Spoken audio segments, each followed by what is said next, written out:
యెషయా గ్రంథము 66 అధ్యాయము 13వ వచనం చదువుకుందాము.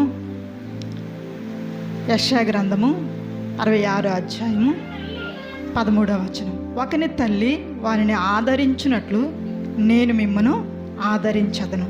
యెరూషలేములోనే మీరు ఆదరించబడదరు, అంటే దేవుని సన్నిధిలోనే మీరు ఆదరించబడదరు అని దేవుడు ఇక్కడ చక్కగా మనకి ఆయన యొక్క వాక్యాన్ని మనకి తెలియజేస్తూ ఉన్నాడు.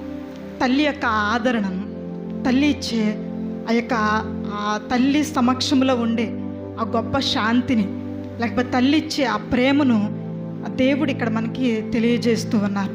తల్లి ఏం చేస్తుందంటే ఆదరిస్తుంది. ఎలాంటి సమయంలో మనకి ఆదరణ కావాలి, ఎలాంటి సమయంలో తల్లిని మనం కోరుకుంటూ ఉంటామో మనకి ఇవన్నీ కూడా ఆలోచన చేస్తే చాలా ఆ తల్లి యొక్క ప్రేమను తలుచుకుంటే చాలా మనకి ఆనందం కలుగుతుంది. తల్లి సంరక్షణ ఎంతో గొప్పది. మొన్న ఈ మధ్యన హాస్పిటల్లో ఒక ఆవిడకి 65 సంవత్సరాలు.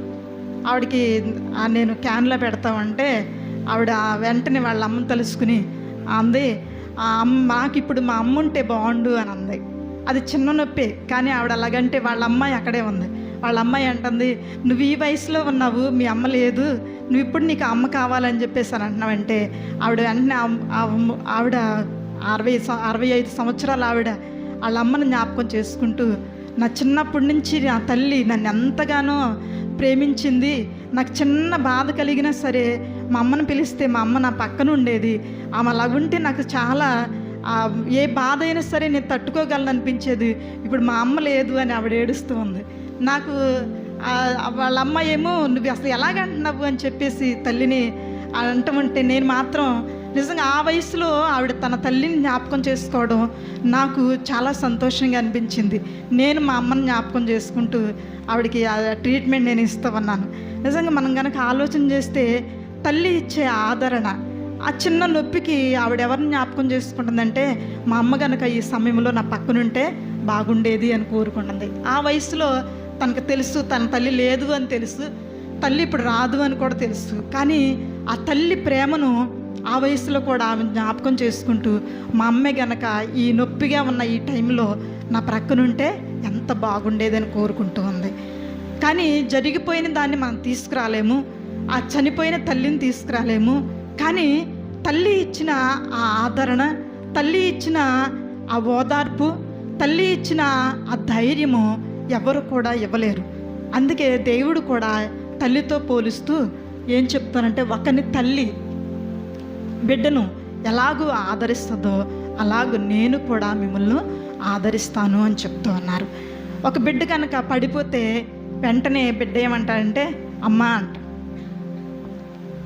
అక్కడ దగ్గరలో తల్లి ఉంటే తల్లి కనుక చూస్తే ఏ పని చేస్తున్నా ఆ పని వదిలేసి పరిగెట్టుకుంటూ ఆ బిడ్డ దగ్గరికి వెళ్ళి ఆ బిడ్డని ఎత్తుకుని ఆ బిడ్డను కౌగిలించుకుని నీకు ఎక్కడ దెబ్బ తగిలింది, ఏమైంది, ఎలా పడిపోయావా అని ఆదరించి ఆ బిడ్డని ఎత్తుకుంటుంది. నొప్పి తల్లి తీసివేయలేదు, కానీ ఆ ఓదార్పు ఆ బిడ్డకి ఆ బాధను మర్చిపోయేలాగా చేస్తుంది.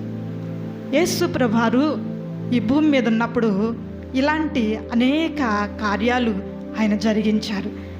లోకాసు వార్త 8వ అధ్యాయము 43వ వచనం ఒకసారి చదువుకుందాము. లోకాసు వార్త 8వ అధ్యాయము 43వ వచనం.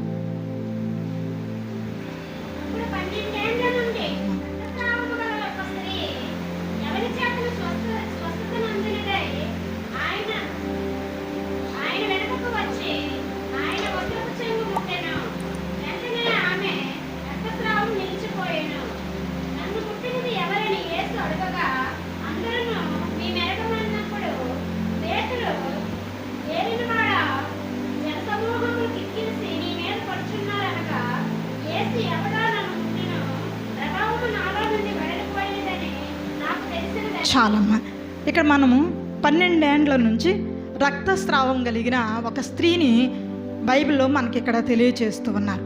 ఆ స్త్రీని గురించి మార్కు సువార్తలో అయితే ఇంకా చక్కగా ఉంటుంది. మార్కు సువార్త 5వ అధ్యాయము 25వ వచనంలో 12 ఏళ్ల నుండి రక్తస్రావ రోగము కలిగిన ఒక స్త్రీ ఉండెను. ఆమె అనేక వైద్యుల చేత ఎన్నో తిప్పలు పడి తనకు కలిగినదంతయు వ్యయము చేసుకుని ఎంత మాత్రమును ప్రయోజనము లేక మరింత సంకటపడెను. ఇక్కడ ఈ స్త్రీ రక్తస్రావం కలిగి ఉంది. ఆ స్త్రీ తనను గురించి తాను ఏం చెప్పుకుంటూ ఉందంటే, ఆమె అనేక వైద్యుల దగ్గరికి వెళ్ళింది, అనేక రకాలుగా వైద్యుల దగ్గర ట్రీట్మెంట్ కోసం ప్రయత్నం చేస్తూ ఉంది. తన దగ్గర ఉన్న డబ్బంతా కూడా వ్యయమైపోయింది. ఆమె ఏం చెప్తూ ఉందంటే, తన దగ్గర ఉన్న డబ్బంతా వ్యయం చేసుకుని ఎంత మాత్రమో ప్రయోజనము లేక మరింతగా సంకటపడాను, మరింతగా కృంగిపోయింది, మరింతగా బాధలోనికి వెళ్ళిపోయింది. ఏమనుకుంటుందంటే, డబ్బంతా పోయింది, ఆరోగ్యము పోయింది, ఎంతగానో నేను కృంగిపోతూ ఉన్నాను, ఎటు చూసినా నాకు ఆధారం లేకుండా పోయింది. పోనీ డబ్బులు పోయి ఆరోగ్యం వస్తే ఆరోగ్యంగా ఉన్నాను కదా అని సంతోషించవచ్చు, కానీ డబ్బులు పోయినాయి, ఆ రోగం కూడా ఏమవ్వలేదు, రక్తస్రావ రోగం కూడా తనకు కట్టడి కాలేదు. ఎంతగానో కృంగిపోతూ ఉంది, ఎంతగానో సంకటం. అంటే తన హృదయంలోనికి ఏ మాత్రం కూడా నెమ్మది లేదు, ఏ మాత్రం కూడా తన హృదయంలో సంతోషం అన్నది లేదు, ఏ మాత్రం కూడా తనను తాను ధైర్యపరచుకోలేని స్థితిలోనికి ఆ స్త్రీ వెళ్ళిపోయింది. అలాగూ తను సంకటపడుతూ అనుకుంటుంది, నేను యేసు ప్రభువు దగ్గరికి వెళితే బాగుండు అనుకుంటుంది. ఈ లోకంలో చాలామంది ఇప్పుడున్న పరిస్థితుల్లో ఇలాంటి పరిస్థితులు గుండానే వెళుతూ ఉన్నారు. ఎక్కడ చూసినా మనశ్శాంతి లేకుండా, ఏ విధంగా ఎటు వెళ్ళినా సరే ఆదరణ లేకుండా, తన పరిస్థితులన్నీ కూడా తన చుట్టూ కూడా అన్ని రకాలైన సమస్యలు తనను వెంటాడుతూ ఉంటే ఏం చేయాలో తెలియని పరిస్థితుల్లో అనేక మంది, అనేక కుటుంబాలు, అనేక మంది వ్యక్తులు ఉంటూ ఉన్నారు. ఈ రోజుల్లో తల్లిలాగా ఆదరించే వాళ్ళు లేరు. తల్లులు కూడా ఆదరించే సమయం వారికి కూడా ఉండట్లేదు. ఎలాగూ ఆదరించాలో కూడా ఆదరించే తల్లులు కూడా కరువైపోయారు ఈ దినాల్లో. అలాంటి పరిస్థితుల్లో చాలామంది అనుకుంటున్నారు, ఇక మాకు మరణమే శరణం అనుకుంటూ ఎంతోమంది మరణాన్ని ఆశ్రయిస్తూ ఉంటున్నారు. వారి ప్రాణాలను వారే తీసివేసుకుంటూ ఉన్నారు. ఇంకా మేము ఈ పరిస్థితుల్లోంచి బయటికి రాలేము అనుకుంటూ ఉన్నారు. ఈ పరిస్థితుల్లోంచి మేము బయటకు వచ్చి మళ్ళీ బ్రతకటం అనేది కష్టం అనుకుంటున్నారు. ఇక వీటిలోంచి ఏ మాత్రం కూడా మేము బయటికి రాలేమనుకుంటున్నారు. ఈ స్త్రీ కూడా ఏమనుకుంటుందంటే, మరింతగా సంకటపడిపోతూ ఉంది, మరింత వేదనకు గురవుతూ ఉంది, మరింత తనను తాను ఎలాంటి అంటే తన ఆలోచనలు, తన తలంపులు ఎక్కడ తీసుకెళ్ళిపోతుంది అంటే, ఇక ఈ వ్యాధి నుండి నేను బయటికి రాలేను, ఇటు ఆస్తి పోయింది, ఇటు నా ఆరోగ్యం కూడా పోయింది, ఏ విధంగా చూసుకున్నా నేను ఇంకా బాగుపడలేను అనే స్థితిలోనికి ఆ స్త్రీ కూడా, ఈ రక్తస్రావం కలిగిన స్త్రీ కూడా వెళ్ళిపోయింది. అలాంటి స్థితిలో ఆ స్త్రీ అనుకుంటుంది, నేను యేసు ప్రభువు దగ్గరికి వెళ్తే నేను స్వస్థపడతాను, ఆయన వస్త్రపు చెంగును ముట్టుకుంటే నేను బాగవుతాను, ఆయన వస్త్రపు చెంగును ముట్టుకున్నా సరే నేను బాగయ్యి నా రోగము తగ్గి నేను ఆరోగ్యవంతురాలుగా ఉంటాను అని తనలో తాను అనుకుంటూ ఉంది. అది తనకి ఏం కలగజేసిందంటే, ఒక కొంచెం ఆదరణ కలగజేసింది, తన ప్రాణానికి ఊరటను కలగజేసింది, తన ప్రాణానికి నెమ్మది కలగజేసింది. ఎప్పుడైతే ఆ ఆలోచన వచ్చిందో అనుకుంటుంది, ఇక నేను అనుకున్నాను కాబట్టి ఏం చేయాలంటే వెళ్ళి ఆయన వస్త్రపు చెంగును ముట్టుకోవాలి. ముందు ఎక్కడ అనుకుంది, తన మనసులో అనుకుంది, ఆదరించబడింది. ఇప్పుడు అనుకుంటుంది, నేను నిజంగా వెళ్ళి ఆయన వస్త్రపు చెంగును నేను ముట్టుకోవాలి. ఇలాంటి ఆదరణ ఆయన ఒక్కరు మాత్రమే కలగజేయగలరు. యేసు ప్రభువారు అన్నారు, ప్రయాసపడి భారము మోసుకొనుచున్న సమస్త జనులారా నా యొద్దకు రండి, నేను మీకు విశ్రాంతిని కలగజేస్తానని చెప్తున్నారు. మత్తయి సువార్త 11వ అధ్యాయము 28వ వచనంలోనికి వెళ్తే అక్కడ ఆయన యేసు ప్రభువారు అన్నారు, ప్రయాసపడి భారము మోసుకొనుచున్న సమస్తమైన జనులారా మీరు ఎక్కడికి రావాలి, నా యొద్దకు మీరు రండి, నేనేం చేస్తానన్నాడు ఆయన, విశ్రాంతినిస్తాను. ఎలాంటి విశ్రాంతి అంటే, నీవు ఏదైతే జరగదు అనుకుంటూ ఉన్నావో, ఏదైతే నాకు అసాధ్యం అనుకుంటున్నావో, ఏదైతే ఇంక నేను చూడలేను అనుకుంటున్నావో, ఏదైతే ఇక నా జీవితంలో నేను అంత కోల్పోయాను నువ్వు అనుకుంటున్నావో, దానిని నేను చేయడానికి సిద్ధంగా ఉన్నానని యేసు ప్రభువారు అన్నారు. నీ ప్రయాసలన్నిటిని నీవు విడిచిపెట్టి నా దగ్గరికి వస్తే నేను నీకు విశ్రాంతినిస్తాను అని యేసు ప్రభువారు చెప్తూ ఉన్నారు. నేను మా కుటుంబంలో జరిగిన ఒక సంఘటన నేను చెప్పాలనుకుంటున్నాను. మా నాన్నమ్మ గారు, ఆవిడ యవ్వన కాలంలో ఉన్నప్పుడే ఆమెకి 11 మంది పిల్లలు సంతానం కలిగారు. 11 మంది పిల్లల్లో ఆవిడ అనుకుంది 10 మంది మగ పిల్లలు పుట్టారు. 10 మంది మగ పిల్లలు పెడితే ఆవిడ అనుకుందంటే, నాకు ఒక ఆడపిల్ల ఉంటే బాగుండు అని ఎప్పుడు కూడా ఆడపిల్ల కోసం ఎదురు చూస్తూ ఉంది. 10 మంది పుట్టిన తర్వాత 10 మందిలో ఒక ఆడపిల్ల పుట్టింది, 11 అమ్మాయి. పుట్టగానే వాళ్ళకి ఏం కలుగుతుంది? అమ్మాయి ఎంతకాలమో ఎదురు చూసాము, 10 మందిని కన్నది ఒక ఆడపిల్ల కోసమే, కాబట్టి ఇప్పటికీ ఆడపిల్ల పుట్టిందని వాళ్ళు సంతోషించారు. 11 పాప పుట్టిన తర్వాత 6 నెలలు ఉన్నప్పుడు ఆ పాపకి చిన్న తేడా చేసింది. తేడా చేస్తే వీళ్ళు కూడా హాస్పిటల్కి పట్టుకెళ్ళారు. ఏంటంటే యూరిన్ రావట్లేదు. సమస్య ఏంటంటే 6 నెలలప్పుడు యూరిన్ రాకపోతే హాస్పిటల్కి పట్టుకెళ్ళారు. అప్పట్లో వైద్యాలు లేవు, హాస్పిటల్ కూడా చాలా తక్కువ. హాస్పిటల్ తీసుకెళ్తే అక్కడ డాక్టర్ గారు, మెయిన్ డాక్టర్ గారు లేరండి. అక్కడ ఒక చిన్న డాక్టర్ గారు ఉంటే ఆయన ఏం చేస్తారంటే, మరి ఇప్పుడున్న పరిస్థితులు ఏదో ఒకటి చేయాలి కాబట్టి చిన్న సర్జరీ చేసి ఆవిడకి యూరిన్ రావడానికి చేశారు. దానిలో ఆ యూరిన్కి వెళ్ళే ఆ పేగు కట్ చేస్తారు. కట్ చేస్తే ఈయనకి ఇంకా యూరిన్ లీక్ అయిపోతుంది. వీళ్ళు ఇంకా చాలా బాధపడ్డారు. అరే ఒక్కగానొక్క పిల్ల పుట్టింది అనుకుంటే ఆ పాపకి ఇలా జరిగింది ఏంటని బాధపడుతూ ఉన్నారు. అలాంటి సమయంలో మా తాతగారు బాగా బెంగపెట్టేసుకుని కూతురు కావాలనుకుంటే 6 నెలల్లోనే ఈ పిల్ల బ్రతికేంటి ఇలాగైపోయిందని చెప్పి ఆయన కృంగిపోయి ఆయనకి వ్యాధిని పడి ఆయన వెంటనే చనిపోయారు. ఆయన చనిపోయేటప్పటికి ఇంక తర్వాత ఒక్క కొడుకు అలాగూ 6 కొడుకులు కూడా చనిపోయారు. 4 కొడుకులు, ఈ కూతురు ఒక్కతే మిగిలింది. ఈమెకి యవన ప్రాయంలో ఉంది. మా నాన్నమ్మ యవన ప్రాయంలో ఉంటే ఇటు చూస్తే భర్త చనిపోయాడు, పెద్ద బిజినెస్ చేసేవాళ్ళు, బిజినెస్ అంతా కూడా పోయింది. ఇప్పుడు బిజినెస్ లేదు, పిల్లలు చనిపోయారు. తర్వాత ఈయన చేయడానికి పెద్ద కుమారుడికి వాళ్ళు చనిపోయేటప్పటికి 12 సంవత్సరాల వయసు. అంటే ఇంకా మిగతా పిల్లలు ఇంకా చిన్న పిల్లలు. ఇవిడనుకుంది ఇలాంటి పరిస్థితిలో నేనేం చేయగలను? అన్నిటికంటే ముఖ్యంగా నాకు తోడుగా ఉండి కుటుంబాన్ని నడిపించే యజమానుడే చనిపోయాడు, యజమానుడు లేడు, పిల్లలు ఒకరి తర్వాత ఒకరు చనిపోయారు. పాప చూస్తే పరిస్థితి ఎలాగుంది? ఇలాంటి పరిస్థితుల్లో నేనేం చేయాలి? ఎటు చూసినా నాకు ఏది దిక్కు తోచని స్థితిలో ఉన్నానని ఆవిడ ఎంతగానో కృంగిపోతూ ఉంది. అలాంటి టైంలో వాళ్ళ అన్నయ్య గారు ఇంకొన్న పొలము ఆస్తి సంతకం పెట్టక్క అని చెప్పి, సంతకం పెట్టి చెల్లి అని చెప్పి సంతకం పెట్టించుకుని ఆ ఆస్తిని కూడా ఆయన తీసేసుకుని అమ్మేసుకున్నారు. ఇక ఉండడానికి ఇల్లు కూడా లేకుండా ఇల్లు కూడా ఖాళీ చేయించేస్తారు కొనుక్కున్న వాళ్ళు వచ్చి. ఏమంటుంది, నేను ఎప్పుడు అమ్మానా అంటే, మీ అన్నయ్య నీ ఇల్లు పొలం కూడా అమ్మేశాడు కాబట్టి ఇక నువ్వు ఇంట్లో ఉండడానికి వీల్లేదని ఇల్లు కూడా ఖాళీ చేయించేశారు. ఉన్న ఇల్లు కూడా కోల్పోయింది. ఉన్న 5 పిల్లల్ని తీసుకుని ఈవిడ పక్కన వేరే వాళ్ళ బంధువుల ఇంటి దగ్గరికి వెళ్ళి అక్కడ ఒక చిన్న పాకేసుకుని దానిలో ఉంటుంది. మరి జీవనోపాధి 5 పిల్లల్ని పెంచాలి, ఆమె బ్రతకాలి. అలాంటి పరిస్థితుల్లో ఎలాంటి పరిస్థితుల్లోకి నేను ఎందుకు వచ్చేసాను?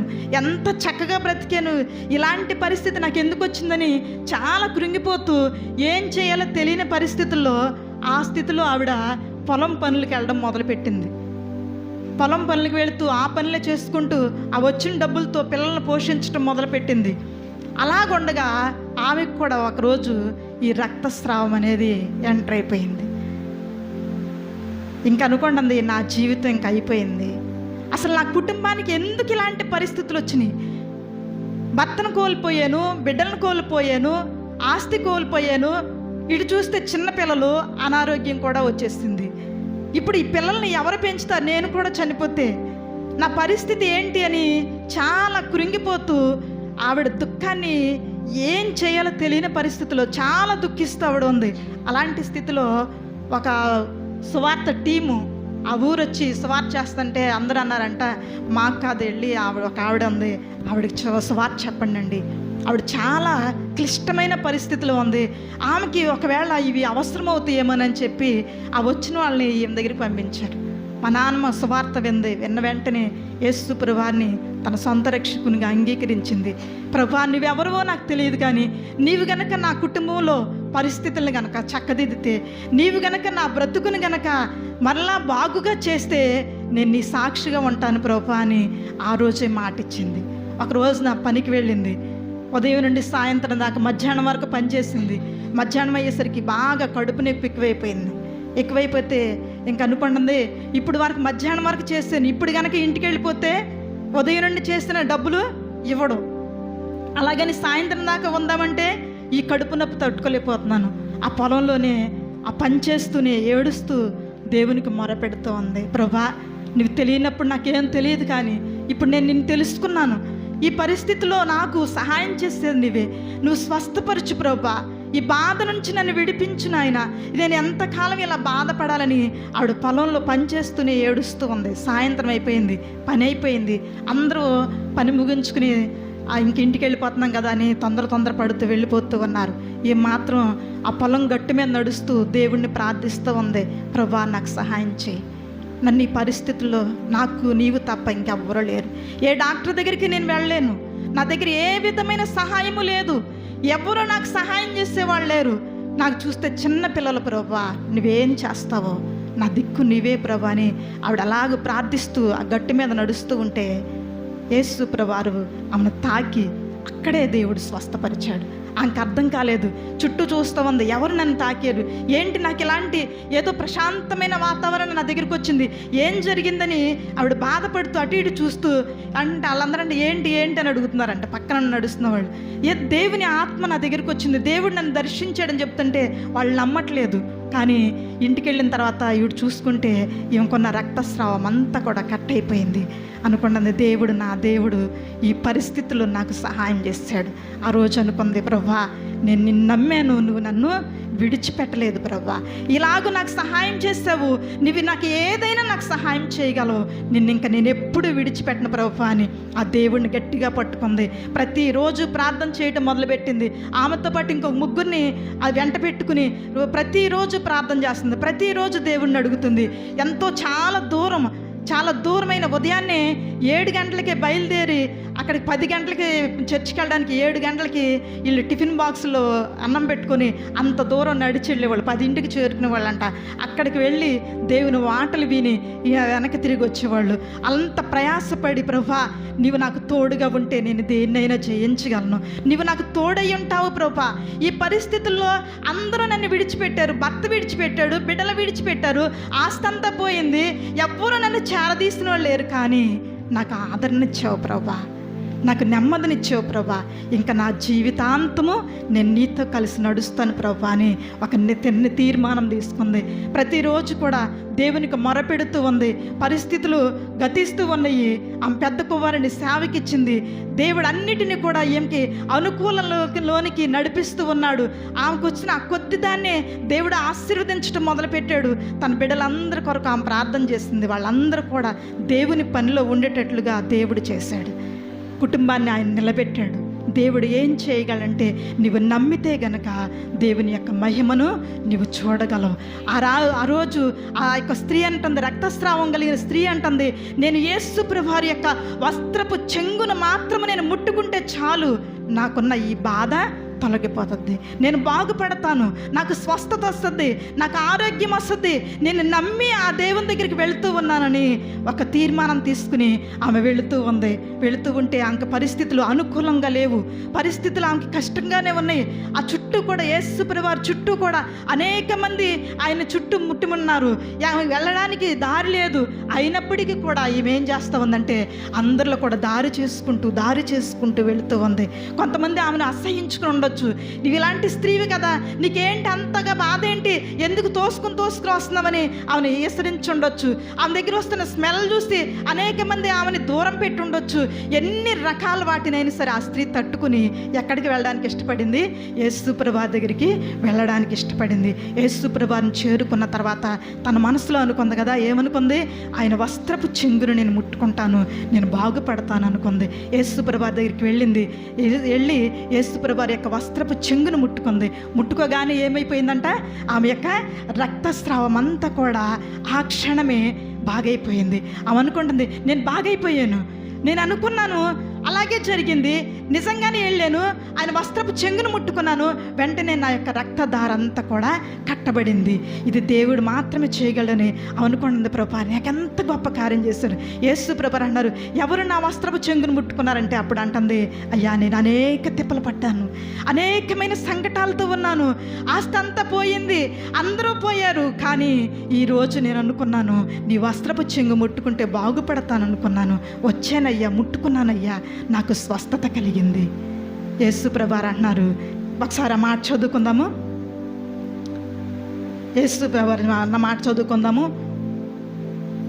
34వ వచనము, కుమారి నీ విశ్వాసము నిన్ను స్వస్థపరచెను, సమాధాన గలవానివై పొమ్ము, నీ బాధ నివారణ అయి నీకు స్వస్థత కలుగుగాక అని యేసు ప్రభువారు ఆమెతో చెప్తున్నారు. ఏమంటున్నారు యేసు ప్రభువారు? మార్కు సువార్తలో 5వ అధ్యాయము 34వ వచనంలోకి వెళ్తే, కుమారి నీ విశ్వాసము నిన్ను స్వస్థపరచెను. ఆ స్త్రీ ఏం చేసింది?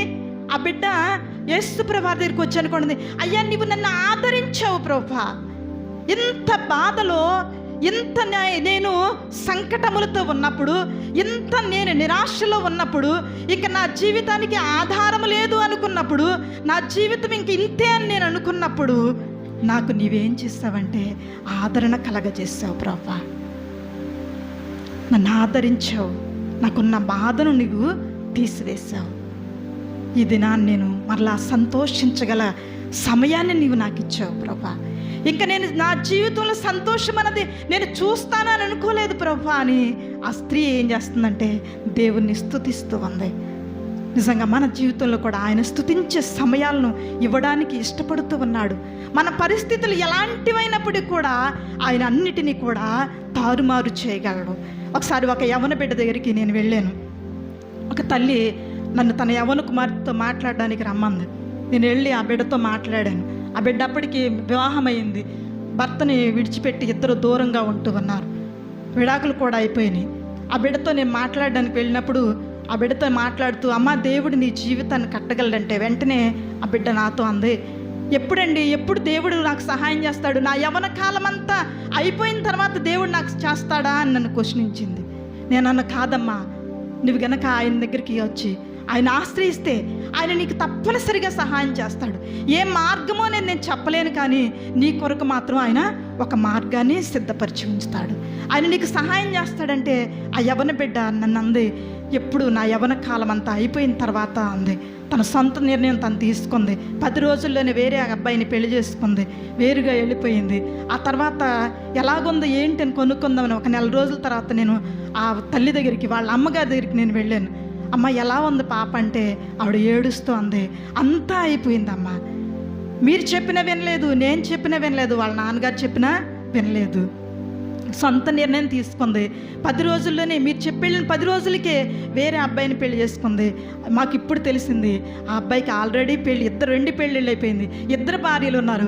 నా కూతురు 3వ భార్య కింద వెళ్ళింది.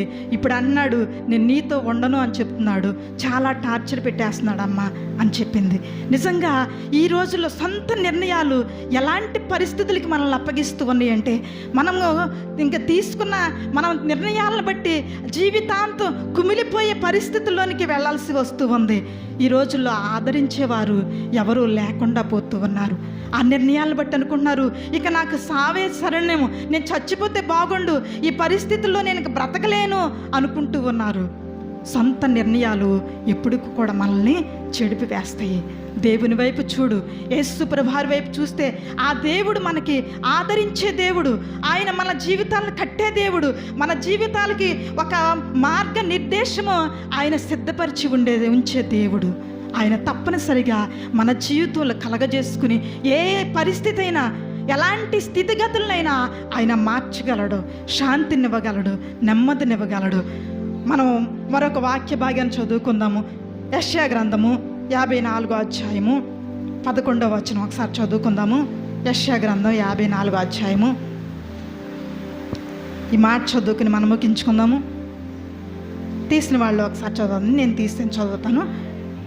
54:11 ప్రయాసపడి గాలివాన చేత కొట్టబడి ఆదరణ లేక ఉన్నదానా, నేను నీలాంఛనములతో నీ కట్టడములను కట్టుదును, నీలములతో నీ పునాదులను వేయుదును, మాణిక్యమణులతో నీ కోట కుమ్మములను, సూర్యకాంతములతో నీ గుమ్మములను కట్టుదును, ప్రశస్తమైన రత్నములతో నీకు సరిహద్దులు ఏర్పరచుదును. దేవుడు అంటున్నాడు, నువ్వు ఎలాంటి పరిస్థితుల్లో, ఎలాంటి స్థితిగతుల మధ్య నువ్వు కొట్టబడుతూ ఉన్నప్పటికీ, ప్రయాసపడి గాలి వానల చేత, నీకున్న సమస్యల చేత, నీకున్న ఆ పరిస్థితులన్నీ నీ చుట్టూ కూడా తారుమారుగా ఉన్నప్పటికీ కూడా దేవుడు అన్నాడు, వాటిలో నువ్వు కొట్టబడుతూ ఉంటే ఆ దేవుడిని ఆశ్రయించు. దేవుడు నీకు నెమ్మదినిస్తాడు, శాంతినిస్తాడు, సమాధానంనిస్తాడు. దేవుని దగ్గరికి వస్తే ఆయన మనకి విశ్రాంతినిచ్చి సరి అయిన మార్గంలో మనల్ని నడిపించి సరి అయిన గమ్యానికి చేర్చడానికి కావలసినంత ఆదరణ, నెమ్మది ఆయన దగ్గర మాత్రమే మనకి దొరుకుతుంది. కాబట్టి ఆ దేవుడిచ్చే నెమ్మది, శాంతి, సమాధానాలు పొందుకుని మనము సుఖముగా నెమ్మదిగా జీవించాలని దేవుడు కోరుకుంటూ ఉన్నాడు. దేవుడి మాటలు దీవించును గాక. ఆమేన్.